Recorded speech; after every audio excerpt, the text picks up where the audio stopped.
Meeting to order tonight. It's Monday, June 5th, 2023. Let's stand and do the Pledge of Allegiance.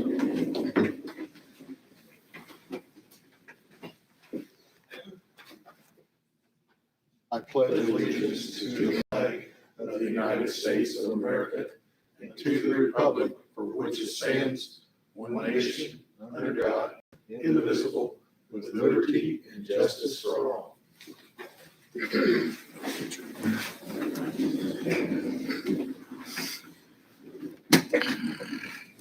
Would you please join me in prayer? Oh, gracious God, we come before you tonight. Would you please? And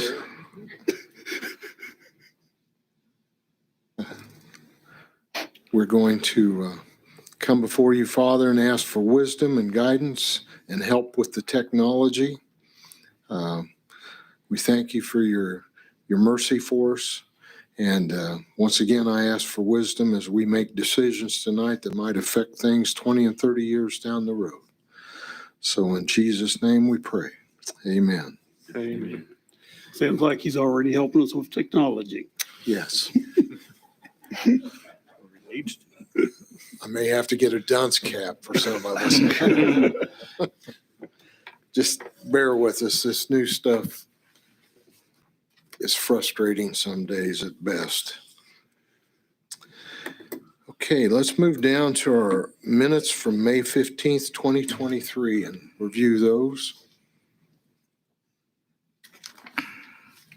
Mr. Mayor, I'll make a motion to approve the minutes of the May 15, 2023 City Council meeting. Second. Got a motion and a second. Are there any questions? All those in favor say aye. Aye. Any opposed? Motion carries.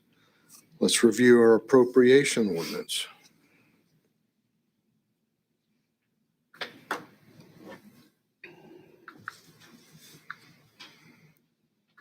Make a motion for approval.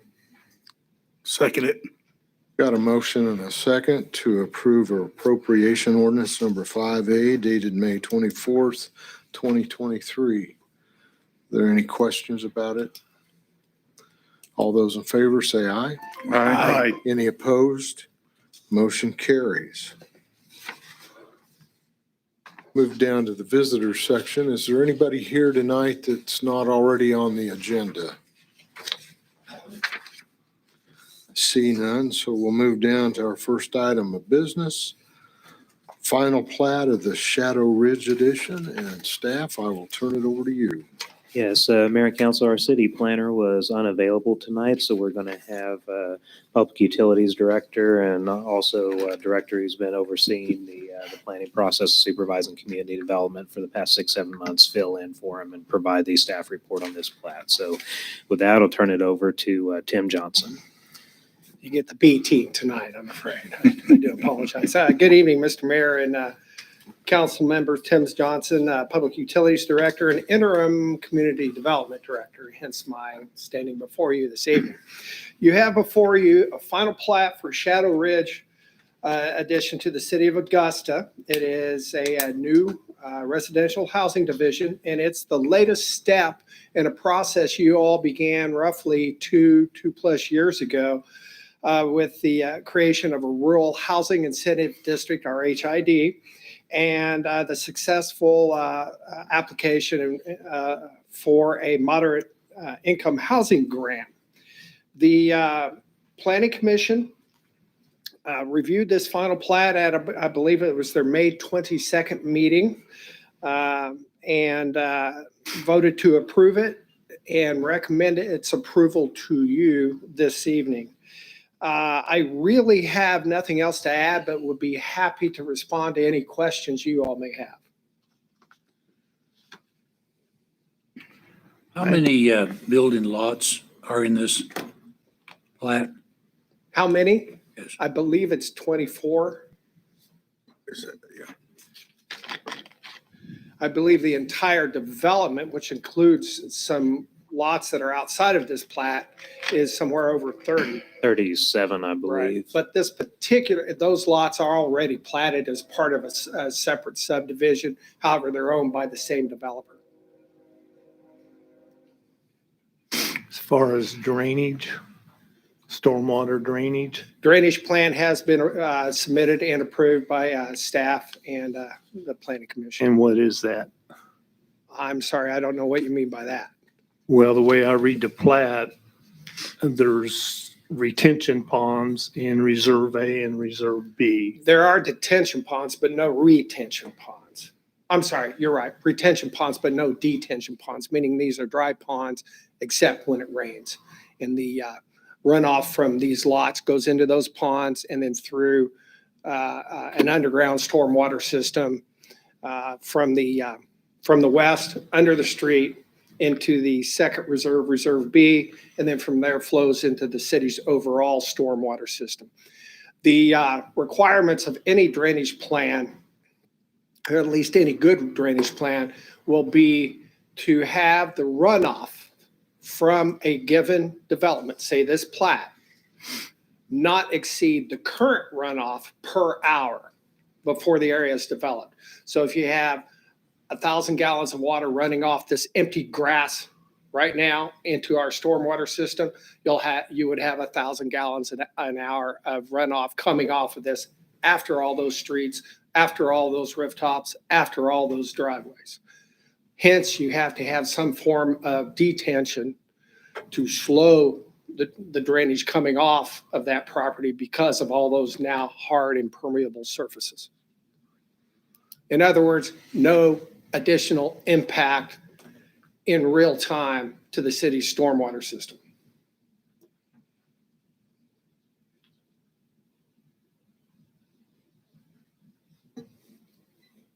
So how much Reserve A and Reserve B is going to be a pond? None of it. It should all be dry except when you have a rain event. So you're not gonna It holds it and lets it drain off gradually. So you're not going to be digging down to make a retention pond? Retention holds water permanently. A retention pond is a pond. A detention pond is a pond that holds water temporarily until it can drain off gradually. Then it's left as a grass basin.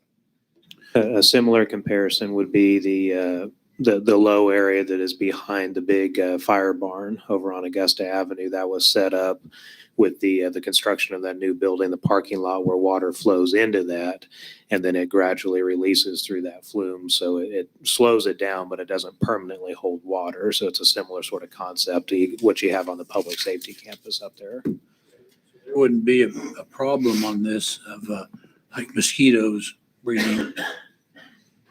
How long- I seriously doubt it since it's a detention pond rather than a retention Right. pond. So it'll drain off in a few It days? drains off like the ditches drain off. It just drains this land at a much slower pace so that it doesn't overwhelm the stormwater system that's downstream from it and cause flooding downstream. Okay. That's what detention ponds really are for. Well, my only contacts that I've been contacted by people that live in Belmont Addition is they're all for this addition, but they're very concerned about the additional stormwater runoff. If Reserve A runs into Danbury, drains off into Danbury, it's going to run down Rushwood, and Rushwood cannot take any more water. It goes, Reserve A goes under the road to the east to Reserve B, and then gradually drains out at the south end and runs south from there. But it does so at no increase in the rate of runoff. Okay. So that the whole idea here, and Chuck can speak to this too. He's more of a hydrologist than I am, but the whole idea here is to not allow for flooding downstream. But it's my understanding that most of Belmont stormwater runs to the east of that addition, and there's a little creek that runs through there to Belmont, and then either runs east on Belmont or takes a turn and goes down Custer Lane. I cannot speak to what you're describing. I can only speak to this And that's plat. what they're concerned about. And this plat, when developed, is designed so that the number of gallons that run off of this subdivision in any given hour is the same as the number of gallons that run off of it right now. Okay. So What it does do is, since there will be more gallons that are running off of this because of the pavement and the roofs, it trickles them off. So it doesn't increase the amount of runoff in a given hour. It increases the number of hours that there will be runoff. So is there going to be storm water collectors in the That's- street? That's what the ponds are. Each lot is going to drain some of it to the street, but the street is only going to carry the current amount of runoff. The detention ponds are going to capture most of the runoff from this plat and hold on to it for hours and hours and hours and hours, and just let it trickle into the stormwater system so that the stormwater system is not overwhelmed by the increase in the amount of water ultimately coming off of this. So there's not going to be any additional water runoff in the current streets that exist. Correct. Okay. If it would help on the graphic up here, just to visualize it, I'll show it with the overhead just so you can see where it connects to our storm sewer. So your big reserve A right here, can everybody see that cursor moving? Yep. See that moving right here?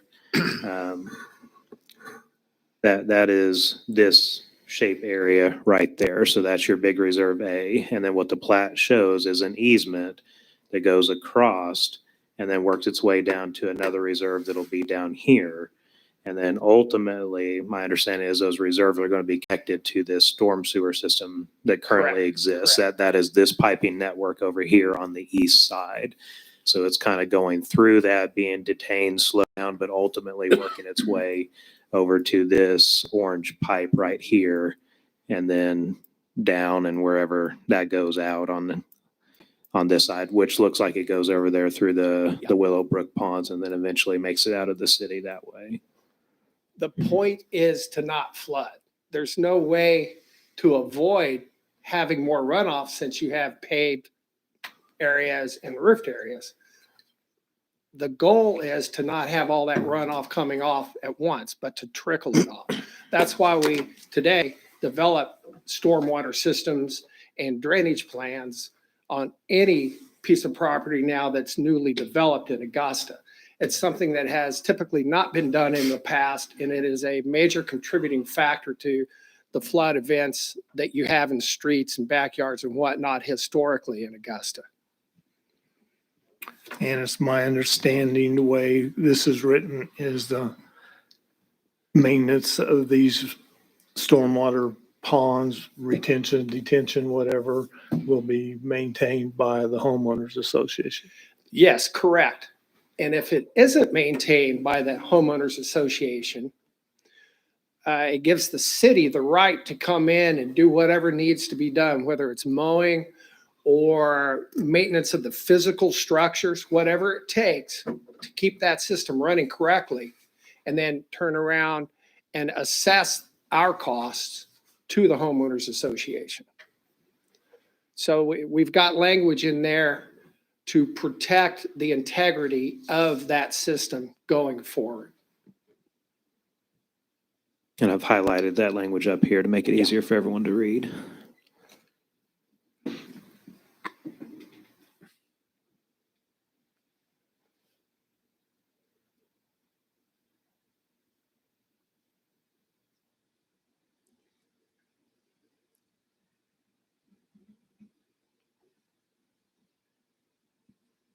Well, just from my experience with homeowners associations, with 24 people paying dues, that's going to be quite an assessment just to maintain that public area.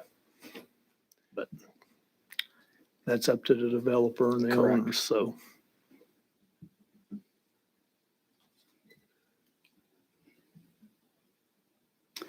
I move for approval of the final plat of a new residential single-family development on a 10.94 acre tract of land located south of David Avenue and north of Main Street Drive, Main's Gate Drive, just north of Belmont Place, third edition residential subdivision.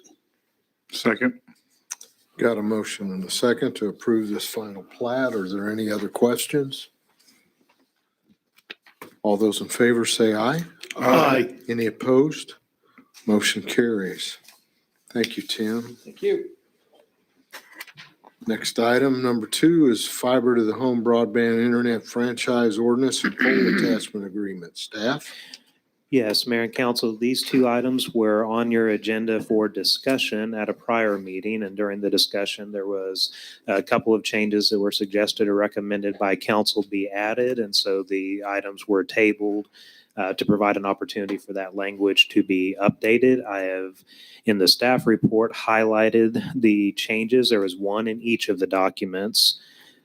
So in the franchise ordinance, there is a section regarding the review process if determining if the fees that have been paid are accurate. And the request that was submitted by council was if it's determined during one of these reviews through the city's efforts that a billing was incorrect, then you would like to see language that requires, in this case, IdeaTech to reimburse the city for costs that are associated with that, or for there to be some sort of fee structure. And so the way that we addressed that was to make it a reimbursable basis for our staff wages, consultant fees, travel costs, and the way that we've worded it is highlighted here, and reimburse the city for all commercially reasonable costs associated with the review process, essentially, including wages, consultant fees, travel costs, which may be mileage or lodging. That's if we have to visit their site in order to review the records versus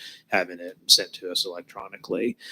So that was the language that we reviewed, had it approved by the city attorney. IdeaTech has also agreed to that modification to the language.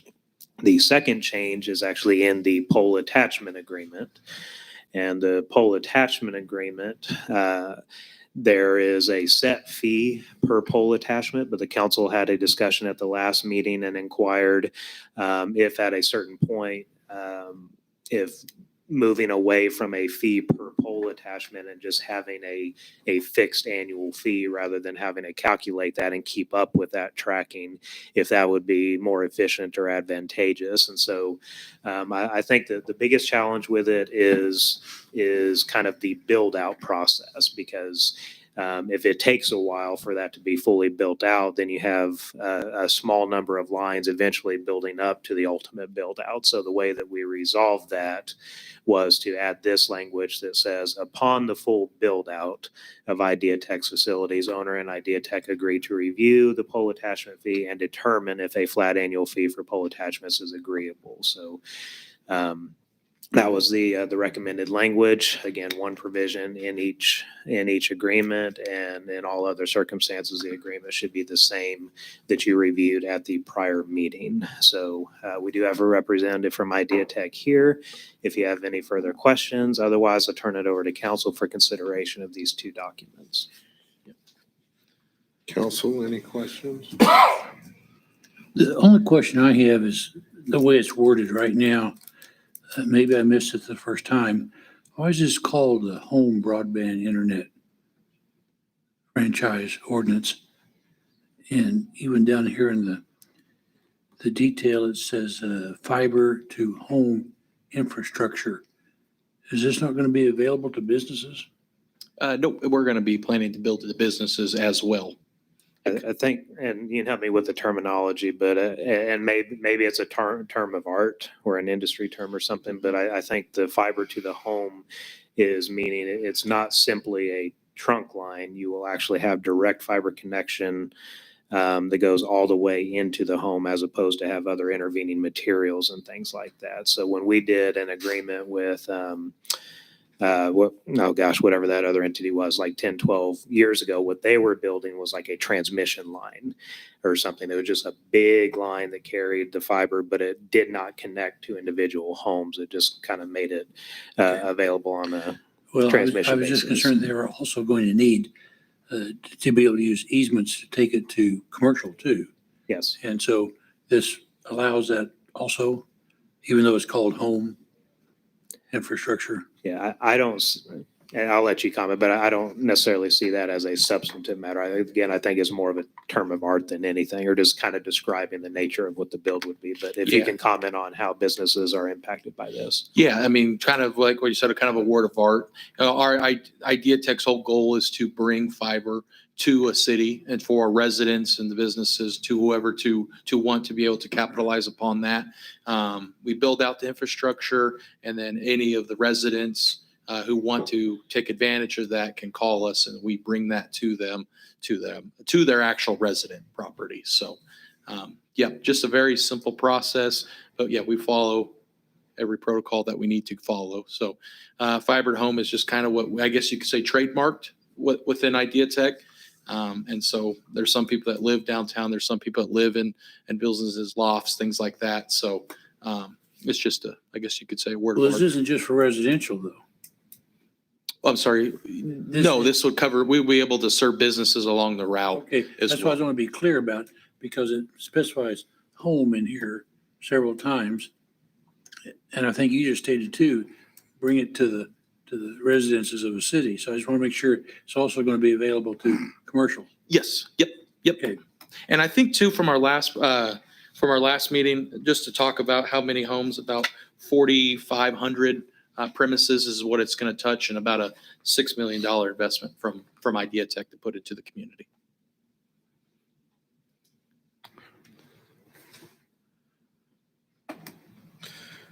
Any other questions?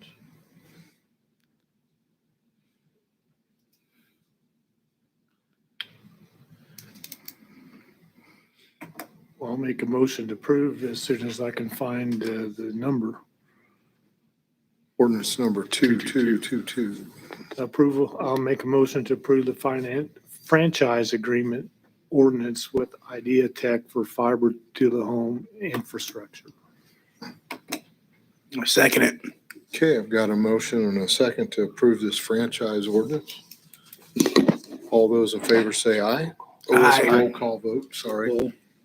Okay, Huddleston, Yes. Burke, Yes. Rivas, Yes. Richardson, No. Bailey, Yes. Leffler, Yes. Brown, Yes. Martin. Yes. Motion carries. Okay, I'll make a motion to approve the pole attachment agreement with Idea Tech for use of city-owned utility poles. I second it. got a motion and a second for the pole attachment agreement. Any questions about it?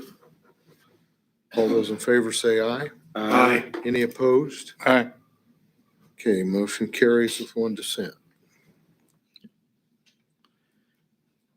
Let's move down to item 3, ordinance number 2223, amending zoning regulations, Article 5.7B3, accessory uses and structures. Staff? Yes, Mayor and Council, you've actually had a couple of items that kind of touch on this issue in the past. And I think the Planning Commission has been doing some work to try to improve the process as they see it. So for presentation of the specific changes, I'm going to again turn them over to Tim Johnson. Good evening once again.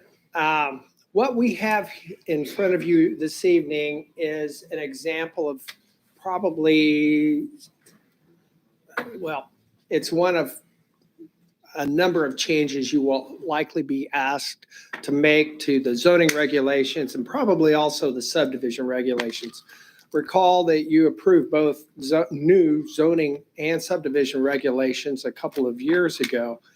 As they've been put to use by staff and the Planning Commission, there have been hiccups here and there, mostly process hiccups, but some of them are like this. This particular request from the Planning Commission is that you approve an ordinance that eliminates the requirement that there be 10 feet of separation between a carport and any other building on the lot, whether it's a primary structure, which in almost every case will be a house, or an accessory structure, which in most cases would be a garage or a shed. as they have been implementing these regulations, they've run into some naughty KNO problems, and this is one of them. It's next to impossible for the planning commission to wedge a carport into a piece of ground on these small residential lots where most of the carports are built and stay within the side yard setback and this 10-foot requirement of separation from the house. Your old zoning regulations allowed for carports to quite literally touch other structures on the lot. Staff are recommending that 10-foot separation requirement be eliminated in the new zoning ordinances so that these structures, these carports, can be placed right up against a garage, a shed, or a house. The reason they're okay with, well, the reason you have separation requirements has to do with fire safety, right? And fire spreading to other structures. However, carports, there's not really anything to burn. And your previous zoning regulations did allow for carports to be in contact with other structures. So what Planning Commission have done is adopted a recommendation to Article 5.7B3, accessory uses and structures, that would exempt the 10-foot separation requirement for carports, only for carports, since these are basically inflammable materials anyway. I'll stop there and be happy to respond to any questions you may have. Council. Question I have in reading this, as my understanding, you're wanting to move the 10-foot to 0 For carports. for carports, all right. Only for carports. And then what about the other 5-foot? You were saying no distance between structures. You know, that is interesting. Again, this isn't my report, so you brought up a good question. That 10-foot should be a 10-foot and a 5-foot elimination. In other words, all setback requirements, or, well, you know, I can't even speak to that because I wasn't at the Planning Commission meeting. It may be only the 10-foot and would leave the 5-foot separation as you read it. It would, the 5-foot separation between a carport and an accessory structure would remain in place. But the 10-foot setback between a carport and the primary structure would be eliminated. Well, that brings up another question. In reading number 3, it refers to the 10-foot of a principal structure. Right. And in 3B, it makes reference to a primary structure. What's the difference between a principal structure and a primary structure? The two words are interchangeable. Well, could we have them both the same in the ordinance? Absolutely. Okay. And this is only going to be applicable in residential areas. I would have to look at the zoning ordinance, and I'd be happy to run back here and get it and review it quickly and give you an answer on that. Is that okay? Right, if you would, because I'd also be interested in what it is and other than residential. Well, either that or we could table it with these questions and come back in a couple of weeks. Though there's no emergency on it, that'd probably be a better idea. That way we get clear definition. Yeah.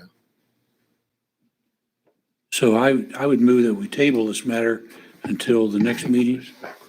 Second motion. Got a motion and a second to table this item until next meeting to allow for clarification of these questions brought up by Councilman Huddleston. Any other discussion? All those in favor say aye. Aye. Motion carried. Yeah. And that's fine. To answer council, council's question on what this applies to, it would apply to all zoning classifications, not just the residential. But residential is where the vast majority of these types of structures are built. And in most cases, I would guess on a commercial property, there would be more room to allow for that separation anyway. So we will look into the 5-foot setback and into changing the language Primary and principal. on primary and principal to principal to see. And the item about commercial, if you'll look up and down both sides of the State Street in the alleys, you'll see carports. Sure, So sure. we might want to make sure that's clear there as well. Thank you, Tim. Let's move down here to item 4. Supplemental engineering services agreement with Schwab Eaton for the lift station project. Staff? Yes, Mayor and Council, if you recall, this item is, so this is a item related to the lift station project, which is currently under construction. And that project had some overlap with North Ohio project. And as you recall, the original plan was to try to take advantage of that overlap and utilize the on-site inspector that was working on North Ohio to also do inspection on the lift station while they were already here, and we would get some efficiencies and savings from doing that. And then because of various issues with the start of the lift station project, parts delays, other sort of things like that, we did not get the level of overlap that we were hoping for, but we already had an agreement with Schwab Eaton in place for a certain number of hours in their estimate for doing the work. And so what staff told them to do was, you already have an agreement in place. We don't know the total hours it's going to take now that these folks are on site and how that compares to the overlap time. So let's go ahead and work under that original agreement. And if it comes to the point where we're going to end up maxing out on those hours, then we can talk about a supplemental at that time.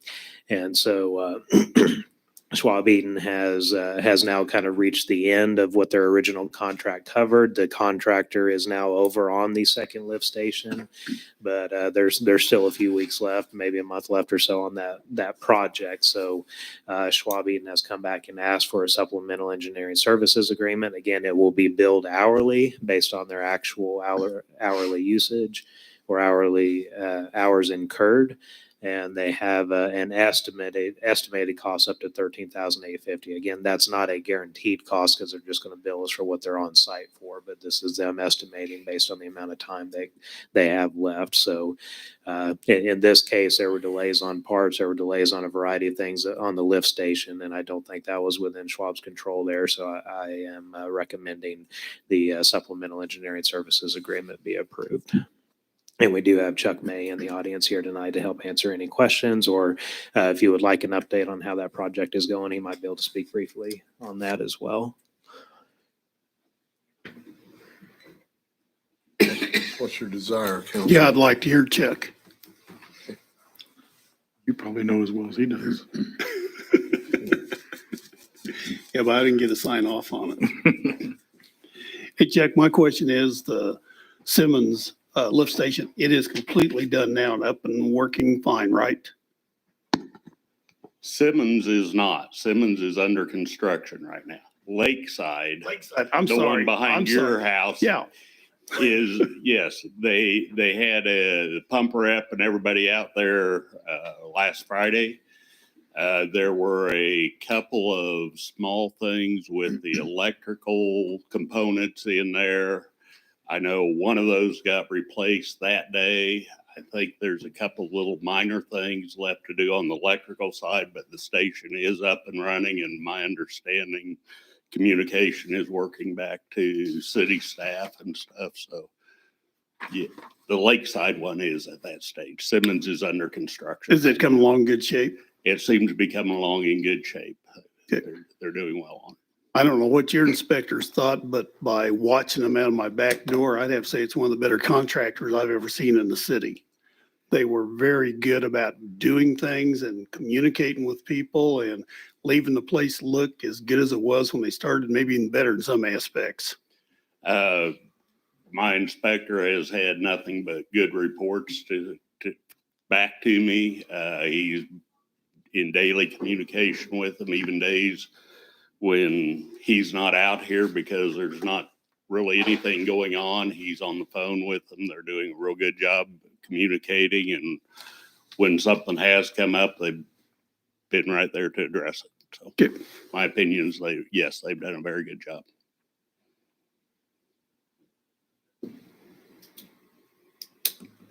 Anybody else? Well, I'll make a motion for approval of the supplemental engineering service agreement with Schwab Eaton for $13,850. Second. Got a motion and a second. All those in favor say aye. Aye. Any opposed? Motion carries. Thank Thank you, you. Chuck.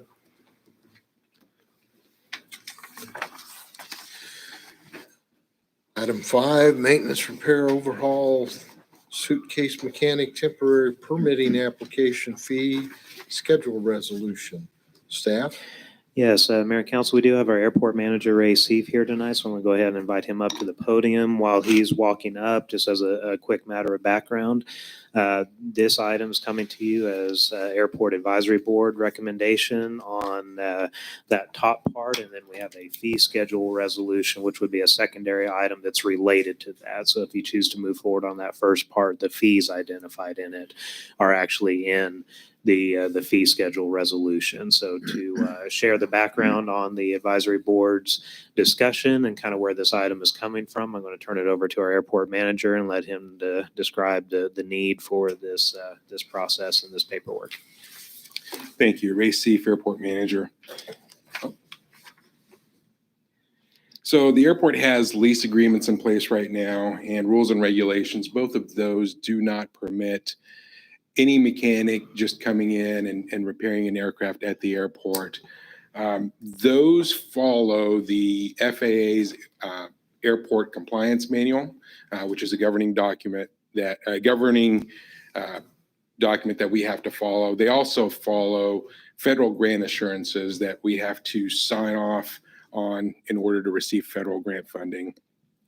And the issue with that is if an aircraft owner or operator wants to get maintenance on their aircraft, they can fly the aircraft to wherever their mechanic is based.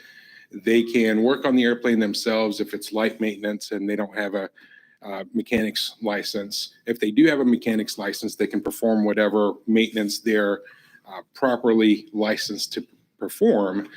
They can also have the on-field maintenance shop or shops conduct the maintenance on their aircraft, but they're not able to bring someone in off the street or a third party to repair their aircraft at the airport because it sets up an unfair situation between those that have already invested in the airport. It's not in the city's best interest to just allow anyone and everyone to come in and conduct business on the airport without going through some kind of vetting process. And it would be unfair to those that have invested in the airport to just allow anyone to come in and perform maintenance. So why would anyone invest, pay us the rent, give us insurance documents, and conduct business on the airport when someone else can come in and conduct business for free and not have to jump through any hoops? So working through that process, there are some owners that prefer to have their aircraft maintained by a specific individual. There are some aircraft that have specialized needs. For instance, there are fabric aircraft and there's only a couple of people in the vicinity that work on fabric aircraft. Or there are certain requirements on aircraft that exceed the on-field capability. So that left our hangar tenants or our lease tenants with the option of either breaking their lease and having someone come in and work on their airplane, or essentially the only other option would be to, if that capability is not available on the field, to disassemble their aircraft and truck it out. We've had people that have been doing this kind of covertly, bringing their own mechanic in. We do have a maintenance shop on the field that can take aircraft, but they certainly can't do everything right now. So wanting to give an option to our hangar tenants so they're not breaking their lease agreements, and us not having to look the other way and violate our grant assurances and potentially be in trouble with the FAA and have someone complain against us. So that's where the maintenance, repair, overhaul, temporary permit process came into play. It's basically an application process where a third-party mechanic can come in, fill this out, put in their credentials, provide the insurance, pay a fee, and have a little bit of a vetting process to be permitted to conduct business on a temporary basis on the airfield to repair that single aircraft for a specific time frame, whether it's 1 day, 1 week, 6 months, whatever time frame that they feel they need. It's just another opportunity for us to protect our interests and get the insurance information, be added on as an additional insured, and get a fee for those services. It's also a way to protect the interest of those that want to invest in the airport and still keep it a viable investment opportunity for the community, for the airport, and protect our interests that way as well. So that's how the MRO application process started. Ray, real quick before I turn it over to council, can you speak to the FAA's review? They have seen this document. The FAA not only has reviewed this, they provided a couple of updates on it, which were incorporated. Legal has reviewed it and has provided a couple of updates on it. And this essentially helps keep us in compliance with those federal grant assurances and with the FAA compliance manual. I might add to what everything Ray said there, this was worked on over a long period of time. The advisory board had a lot of, I will say, cussing and discussing of the terms of this. And that's putting it mildly, because you got to remember, those guys that sit on the advisory board are affected by this. And they realize that, you know, it is FAA required, but there were a lot of details that had to be compromised and come up with here. And I think the end result came out really good.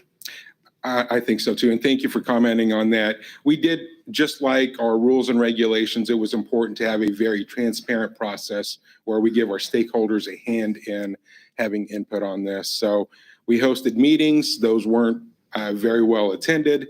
We emailed this information out. We mailed to every stakeholder, mailed the information out. And this has been a multi-month process, just trying to give people a voice in this process. Rob, are the fees that you're recommending, are those already embedded in our fee schedule? No, the fee schedule, you would have to adopt them in order to adopt those fees. That's Well, item number 2. It looks like the ones that are on this draft that we were given are the same as already what's on the fee schedule. What's in the fee schedule, that would be the fee schedule that you're adopting tonight to reflect these changes. What's highlighted in yellow, that's what you're being asked to adopt. Okay, that's what I was asking, if those have already been embedded. They have, Into the- they're in that Okay. document, yes, to be adopted. Okay. Correct. Any other questions? Are there any independent suitcase mechanics, or do they all work for a company?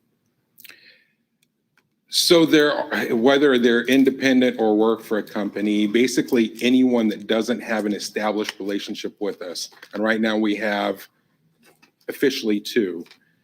We have Hodge Aviation and Kansas Copters. So anyone other than that, whether it's an individual with their suitcase or if it's another company, it's any entity that's not established on the field already. And I should say that there is also another opportunity. So if there is an entity that comes in and says, you know, we don't want to go through this process, we have land that they're able to develop and have the same opportunity as those other guys that have invested on the field. But this is for anyone other than those that are established on the field. But if I'm Joe, the airplane mechanic that works for XY Aircraft Repair Company, I want, a customer calls me and wants me to work on their airplane. Do I, as Joe, have to provide all the insurance information?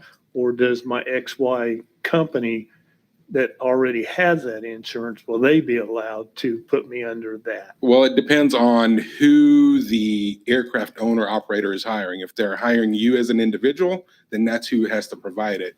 If they're hiring your company, then that's who has to provide it. So it depends on who the entity is that's going to be operating at the airport on this aircraft. I think it might be easier just to have a blanket contract with, as a contractor, that if I want to come out, my XY repair company want to come to the airport, that I just have a blanket contract that allows me to come on to the airport. Well, so this includes a fine balance of being fair and equitable to those that have already invested in and bring traffic to the airport versus those that are going to be coming in and wanting to conduct business to repair this aircraft or that aircraft. Well, I To be- understand that, but Sean has put time and money in his bicycle shop, and how can we prevent another bicycle shop from coming in and being competition with him downtown? What's the difference? Well, Difference is federal the grant city- assurances. The city owns the airport. It's not a situation downtown Augusta. It's a municipally owned airport out there. So we're in some essence protecting our investment out there. And one other thing that might help out a little bit, I don't think Ray touched on this, but when you look at the permit fees, there's two different levels.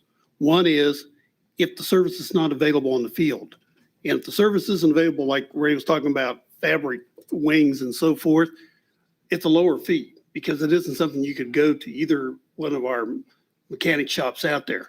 But if it's something that those mechanic shops can do, it's a higher fee because they could take it there to the local shops on the field. And it's kind of like Ray's saying, we don't want to run them out of business by just letting anybody and everybody on the field, plus just the liability of letting people on, period. Because right now, it's kind of hard to even know who goes after and who doesn't, isn't it, Ray? Right. If, And there's also, I'm sorry, one you're thing here. So we've reached out to the FAA to look at this, and there's also the second side of that, which is those that have invested, the maintenance shops that are already based on the field. This would be maybe a different conversation if we had no maintenance shops. It might be a little bit easier to discuss, blanket application for anyone that wants to conduct or what have you. But we do have those that have already invested in and not only have lease agreements, they have advertising, they have employees, they bring revenue to the airport, to the city. They bring aircraft from outside the community to come in and they perform that maintenance. Those aircraft get fuel, those pilots go into town, get food and what have you. So they have way more of an impact with their investment than someone coming in just to maintain one aircraft for this one owner. So it's not an apples to apples comparison on someone coming in to perform this service for this one owner versus someone that's investing in the airport, investing in their operation, bringing business to the airport. Well, I understand what you're trying to do and meeting the FAA requirements. But if we got a maintenance shop out there that's doing shoddy work and has low customer satisfaction, me as a plane owner out there ought to have the ability to go to someone that I trust and prefer to work on my aircraft and to have to pay extra for that. I don't know if that's really fair. Ron, another way to think about this, though, is you're essentially allowing the T hangars, which are city-owned property meant for storage. You're allowing them to be temporarily converted to a shop. for work to be done. And there are risks that are different that go along with a shop where work is being done on an aircraft versus the aircraft just sitting there. And, you make certain adjustments to engines, you deal with fluids, could be jet fuel, could be, oils, different chemicals, things like that that go on when you're doing maintenance work that may be different than just sitting there. And that facility, again, if you just come in without any protections to the city, what happens if that burns down? It takes down 10 other aircraft with it because there are 10 planes in a hangar. So the idea of having it individualized is you are making a commitment similar to the other shops on the field that they're doing work that is insured, that you're certified, that the city is aware of it, and two, also that the city has some level of review to know if the work that you're doing in that T hangar can even be done. So for instance, is just a storage hangar. It may not have the electrical load to run a welder to fix something. So you want to have some kind of review process to allow that. You want to have insurance protections when work that is, it's a building that does not have a shop as a main intent to its structure. It's meant to be storage. And so the insurance and all that adds protections to us. Is Hodge allowed to go to our T hangars and do work now? We have two maintenance shops on the field, and typically they have aircraft pulled to their individual hangar. If it's something very minor, like putting a bolt on or what have you, they do go in. But 9 times out of 10, they have us pull the aircraft, put it into their hangar. And I will say, I'm sorry. Go ahead. I will say that this doesn't have anything to do with who the maintenance shops are on the field. We're not making a rule based on who one company is. This is based on having an investment and an operator on the field that has invested in the airport and protecting our interest with that. So it's not anything about or in support of one business. It's in support of someone that has invested in the field and not allowing someone to have more of a benefit from not having that investment to be able to come in and be able to compete on the same grounds. Ray, you're talking about investment. Explain, because I know you can do it better than I can.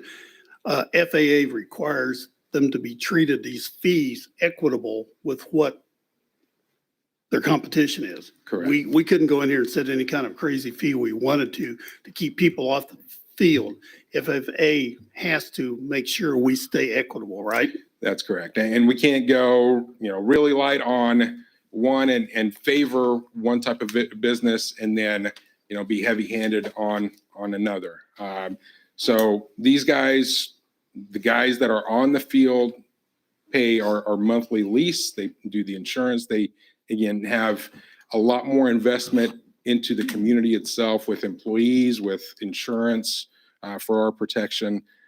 If we erode that as well, the more that we erode that, then we look less attractive to anyone else trying to conduct So is business this in the a field. common practice among airports similar to Augusta? around the So, country? yeah, so airports have, and I've reviewed a lot of airports. I've received everything from don't do it to airports saying we don't allow it to happen, but I guarantee it's happening. They're just not seeing it or they're looking the other way, to airports that do have it and do have a fee structure, to airports that have, very minimal fees and pretty much allow suitcase guys to compete on the same level as the guys that have invested. A lot of this was driven by the conversation with the FAA Airport Compliance Office. When we talked about it, they said, you have to be careful because you have to protect the city's interest. And the city's interest is to not have these guys come in and compete at a, much Unfair lower advantage, rate yeah. than the on-field guys are able to do that. So to help a little bit with that question, Mike, I think what it's going to be is your most direct comparison is going to be federally obligated. So if you're comparing to other municipal airports, they don't have they don't have the grant insurances, they don't have the compliance manual. They don't have to comply with this sort of stuff, but because we've accepted that federal money, the grant assurances speak to the level playing field when you're looking at different types of businesses and making sure that same businesses are treated fairly. And so that's going to be unique to federally funded airports. And so that's our better comparison. Again, Ray's told you what he's heard from other places, but yeah, you will find airports all over the state that are not federally funded probably do nothing like this whatsoever. Well, Josh, another thing to take in, and this is something we talked about when we was going over all this, was the fact that before Ray came, we had no airport manager. Before that, we had one that was not really doing his job out there. So the airport was running kind of rogue out there as far as not having any discipline or rules to go by. A little bit like Tim brought up tonight about the development we just agreed to, that previous developments didn't have the city overlooking their stormwater runoff nearly as well as we do now. And that's what we're trying to do out there at the airport now. Bring it up to where it's supposed to be, because there's a lot of things going on out here before that Ray has corrected in his short time here. Yeah, I mean, it's fair. I can't tell you the suitcase mechanic thing is something we've battled for 15 or 20 years. And this is the first time that it has worked through this level of review and process and advisory board, everybody looking at it and trying to come to some kind of conclusion of how we're going to manage it. So it's been a concern for a long time. It's been managed in different ways, but this is the first formal thing I've ever seen come out of it. And again, at least in terms of what we've tried to do in all aspects of our organization, and sometimes to our detriment in terms of how people feel about us, is to try to comply with the rules that we're subject to. And that's not always, it doesn't always come across as friendly to people, but it's not about that. It's about us trying to be respectful and comply with the rules that we are subject to. And it also does not inhibit people to own their own plane from working on their own plane. They can still do that just like always. yes. And that's outlined in the compliance manual, and it's protected in the compliance manual as well. And it's the very first part of the permit application. So owners can work on their own airplane. They're free to take their airplane anywhere they want. They're free to have an employee that can come in if it's an actual regular W-2 employee using their own tools and their own employees. They're free to do that. They're free to take it to the guy that's on the field.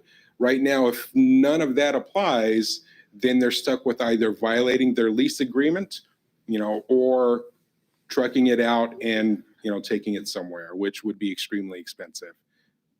Does the FAA require the mechanics to have some kind of licensure, like Yes. AMP or something like that? Yes, yeah, and that's addressed in the application process, name of the mechanics, the license number of the mechanics that are going to be performing the services.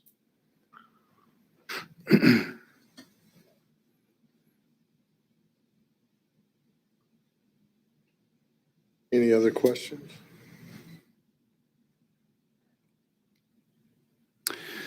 I move for adoption of the maintenance, repair, overhaul, temporary permit application recommended by the Airport Advisory Board, and consider approval of the fee schedule, which I guess we'll get to next. I'll stop there.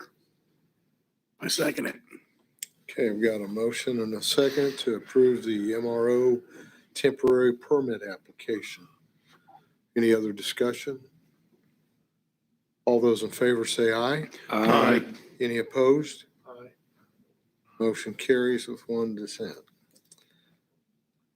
Okay, how about the fee schedule resolution? I move for adoption of the MRO temporary permit application fee schedule resolution 2023-08. I second it. Got a motion and a second to adopt the fee schedule resolution. Any discussion?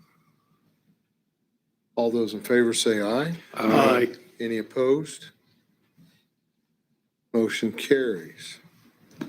Thank you, gentlemen. Hey, Ray, you might tell them you got your new John Deere tractor. I'm wearing part of my John Deere tractor on me, so yeah, I've never had so much fun mowing grass. So finally got it hooked up and got the right hydraulic hose fittings and everything, and figured out how to run it properly, and just started. And then Mother Nature started calling. So I saw him today. It looked really good on him. thank you. Thank you. Item 6, declaration of surplus property. Staff? Yes, Mayor and Council, I'm going to let Chief Ackerman describe what the property is, but just give you background on the process. We do have a policy that you previously adopted regarding surplus property. Basically, whatever the property is, if it ends up where we think it's going to fall below a certain threshold, in this case $2,500, then I have discretion to take action without your involvement. But in this case, we believe the property will exceed that. And then there's also some statutory things involved as well. So that's the background on surplus property policy. If it does exceed that, it requires the governing body's approval. So with that, I'll turn it over to Chief Ackerman to describe what this property is. Good evening, Council and Mayor. The surplus property that we have are firearms that are old firearms from our evidence system that we have over there. One of the projects we took on when I first came was to remodel the entire evidence system. And we have evidence still in there from the 1970s. And we have a ton of it. But it takes time to get rid of evidence because we have to have what's called evidence destruction orders. And the city court's really good about getting them to us. The county, not so much. It takes a long time. So in other words, we can't do anything with it until we get that destruction order. The weapons that you have tonight on your list have been cleared already, and none of them are drug oriented. And they're all from the monies can be used to go into a regular general fund like the Reserve fund. Reserve fund. Yep. And that's what we're asking to do with these. Now, each gun individually would not hit the $2,500 mark more than likely. Some of them are old and rusty, and some are just old. But as a package, when we bring these through, we're going to hit over that. This is just one of a few different lots I'm going to bring you. There's 40 some guns on here right now, and I know we have well over 100 weapons still in there. And one clear back to the 1930s that we've had. So there's a lot of guns in there. And but the state statute gives us regulation on what to do with them. We actually have more regulations in Kansas than the feds do. The feds don't care who we sell them to. We could have a public auction. The state of Kansas says I can only sell them to a licensed dealer. So what I do is we get the list once it's declared surplus, offer it to any dealer that we can get a hold of, and do a sealed bid process on it. Now, one weapon that we do have in here is a class 3 weapon, and you have to be a special dealer for that. So we will probably split that off by itself and have 2 different auctions on this level. There's several different gun dealers I've dealt with in the past all over the state that bid on stuff just for this. Because eventually we'd like to switch out our handguns. So we're all shooting the same model handgun, which we're not right now. And this will help pay for the cost of doing the trade out. So if we get it what we're thinking of, we should be able to do it after even the first lot. But it'll take us several months before we get through all the rest of the guns because we have to track down several of them by family. Because some of them have the right to get their guns back, some do not. So, but we have to track that to find out. Now, if a weapon is declared it was in a drug case, state Kansas says that I have to put that into a special law drug fund only. And it can only be used for certain things. And we've already got that fund established already because we take drug seizures already. So, but what I'm asking for tonight is just to declare these guns surplus so we can have the right to go ahead and go out to auction or bid for these guns to the dealers. How soon would you be putting them up for auction? Tomorrow? Okay. Yeah, or as soon as we can. Yep. Yeah. As soon as I track down enough dealers. I don't like 1 or 2 dealers. I like several dealers to have a shot at it. You know, some dealers won't drive all the way across the state for old guns, but one in particular will. It's called Gunbusters. They actually destroy their frames and they sell all the parts, and that's how they make their money, I was told. But some dealers will come for them. Depends what they're looking for. So we've had to. You'll see there's 3 guns on here that we have to have declared. We're cutting them up already because they've had the serial numbers filed off, and federal law won't even let me sell those parts to as long as the frame's with them. But we can sell the parts out of them, and that's how we'll do it. But I still have to have the frame declared surplus as well so I can destroy it. Chief, on the column where it says evidence found or personal, for those that were evidence,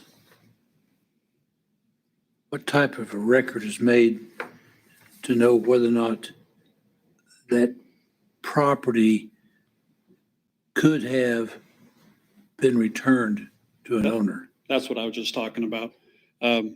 This one's already been gone through. We go case, each one is researched case by case through the case file.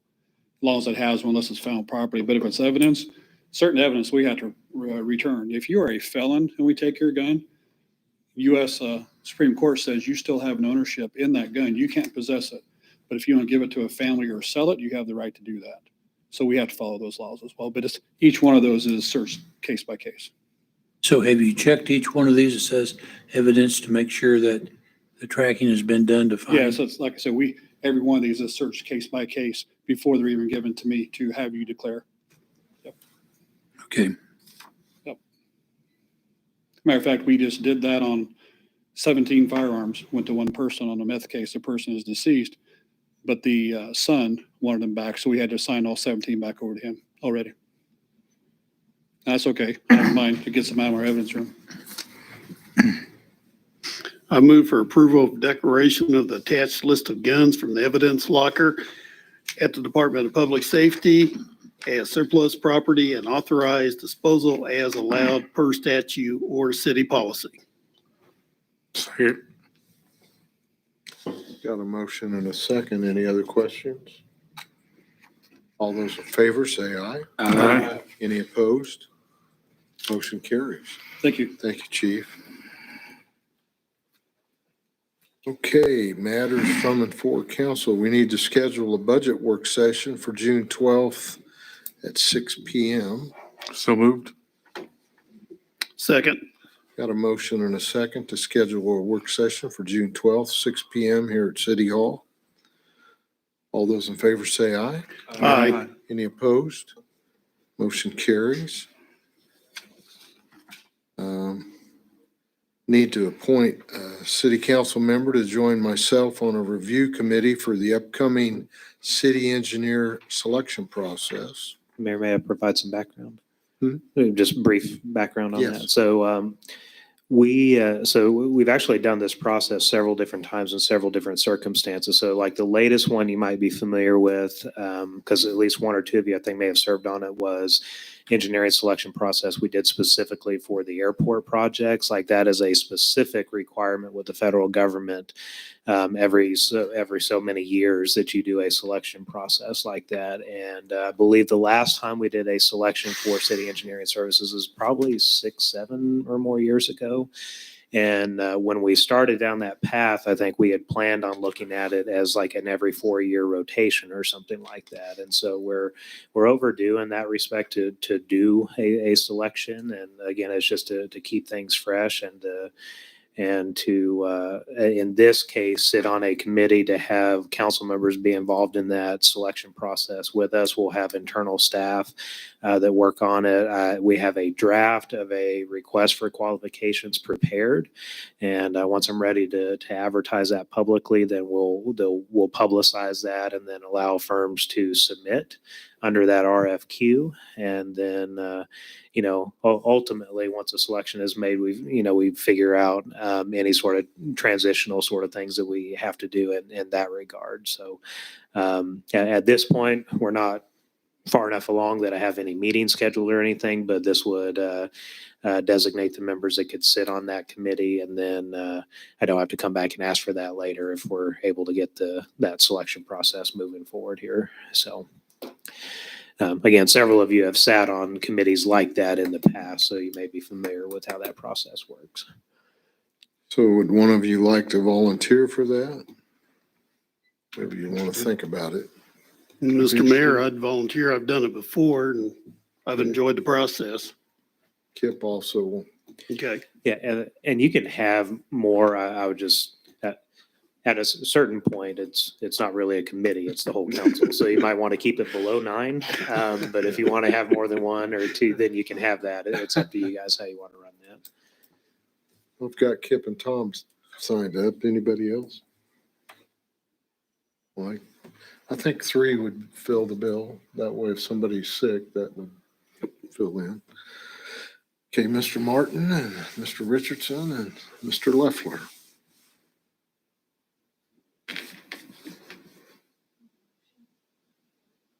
Okay, so We have to motion that, Oh. don't we? We have to motion that. Say Martin Richardson and, Don't we? Kip, Tom, and Mike Martin. okay, so are you not sitting on it then, Mayor? No, I will sit on it. Okay, so It'd 4. be 4, yeah. Okay. Myself and 3. Sounds like it. I don't know. Yeah, it'd probably good just go ahead and make that official with a motion. Yes, make that a motion, somebody. So moved. Second. Got a motion and a second to make Kip Richardson, Tom Leffler, and Mike Martin, and myself part of the review process for the city engineer. All those in favor say aye. Aye. Any opposed? Motion carries. Thank you. Okay, Mr. Huddleston, do you have anything tonight? Well, I'm kind of curious as to where we are on the animal ordinance. Haven't heard anything for a while. I'll check with Shauna and Chief and see if so I was out of that work session, so I know they were working on the draft revisions that you guys discussed. And so I'll have to check with Shauna and Chief and see if they're ready to present. If so, we'll bring it back. That's all I have, Mayor. Barry? Nothing, Mr. Mayor. Ron? Nothing this evening? Kip? Yeah, one thing. Josh, it was brought to my attention down at the splash pad, when they took the dryer out of there, they just took and cut the wires off back there, the conduit. The conduit's still hanging down there and stuff. And That's my job. I haven't got back up there. It was like whoops, 10 below zero that day. I will get that done.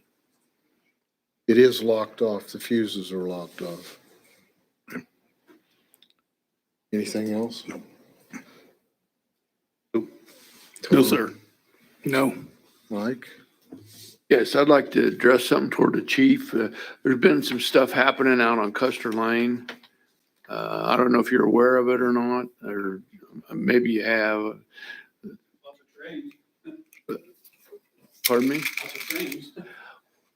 Oh, no, there's just been some people calling me about stuff, maybe suspicious stuff happening, and a couple guys on some bikes, maybe getting into people's yards and stealing stuff and stuff Yes. like that. If it's the same guys I know that we're following right now that are mostly downtown that we're having issues with. I know we've talked with some of the owners already. And I didn't know that. I haven't heard of anything down on Custer Lane at all. Everything's been downtown. I think they're coming in maybe from the east. I don't know. And Well, we know who they are. coming in at Catch them night. doing something And else. it's always in the middle of the night. I had one in my driveway the other night, and I don't know if he was lost or what, but Cause that's the hours, you say 4 o'clock in the morning, 5 in the morning? Yeah. anyway, I just thought I'd make a mention of that, and that's all I have. Yeah, by all means, if you have them, call us. And we can always shoot somebody. We're there 24 hours a day. Oh, I know. Yeah, we get a lot of people, they'll tell us the next day or 2 days later and go, "Oh, you gotta tell us when it happens," so we'll get people there, I heard there's When we some, got 2 guys on trying to cover the entire town, that's kind of hard sometimes. are there some campers that are out behind Sigma Tech in a little hedgerow or something like that? I heard Okay, there's, where's Sigma Tech at? it's Industrial in there. Park. Oh, okay, Industrial just- Park. Okay. Before DJ. I don't know. I couldn't tell you last time I was personally in the industrial park. I'd have to go look and see. Are they not allowed to be there on people's property or? I just heard there's some squatters out there in that hedgerow behind Sigma Tech. Allen's excavating. It goes up along the track. I've heard that same thing, Mike. We'll have to go take a look because I have not heard that yet at all. But we'll find out. You bet. I think it's part of the same group of whatever's going on. Yeah, because it's, when we started locking stuff at night downtown and all the bathrooms and stuff, they've all moved to different areas. So it wouldn't surprise me if that's where they're at now. I appreciate it. Sure. Yeah, we'll take a look at it.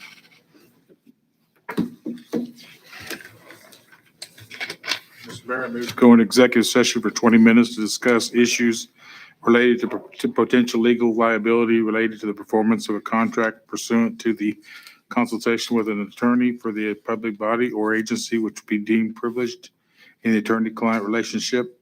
Justification for executive sessions under the Kansas Open Meetings Act, KSA 754319B2, and to invite City Manager Josh Shaw and City Attorney Andrew Marino. The open meeting will resume in the City Council chambers at 8:35 PM. Second motion. Motion and a second to go into executive session. All those in favor say aye. Aye. Any opposed? Motion carries. We'll be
Mr. Mayor, I will make a motion to exit executive session where no action was taken. Second motion.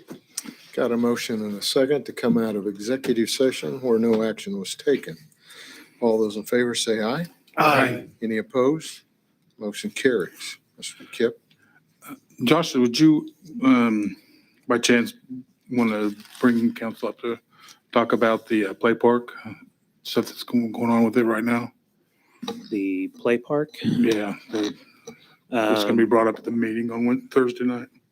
Yeah, I mean, I guess I'm speaking kind of conceptually abstract what's coming. So there is a group of parents that's kind of forming and you know, kind of looking at the history of the original playground and how that got constructed and this kind of grassroots effort of construction. And they've approached the city and asked about, you know, partnering with us to try to do something like that again. Obviously, the council has spoken about this project in our own sessions. It will be talked about within the context of the bond issue that we're looking at, if that's something you want rolled in and included. So this is kind of the other partner that I think would make it less of a city project other than participation financially maybe, but it sounds like the parents are really trying to organize and be the ones leading the effort for another volunteer build. And so we do have a park board meeting scheduled for Thursday. Those parents are planning to attend that to discuss or make a pitch to the park board and start introducing their thoughts on how they might want to proceed with that. And we have several other items on the park board agenda, but that's the background so far. It hasn't developed much further than that first conversation, but everybody is interested in that project. It's just that was a big playground that we had. It's an expensive playground, so we're working through the logistics, and it sounds like there's some parents that want to lead the charge. Awesome. Thank you. I was kind of excited about it. I thought that's kind of neat because, like you said, everybody's interested in that and wanting to get that. So that's exciting news. I'll make a motion to adjourn this meeting. Second. Got a motion and a second to adjourn this meeting. All those in favor say aye. Aye. Any opposed? Motion carries. Thank you all. I will.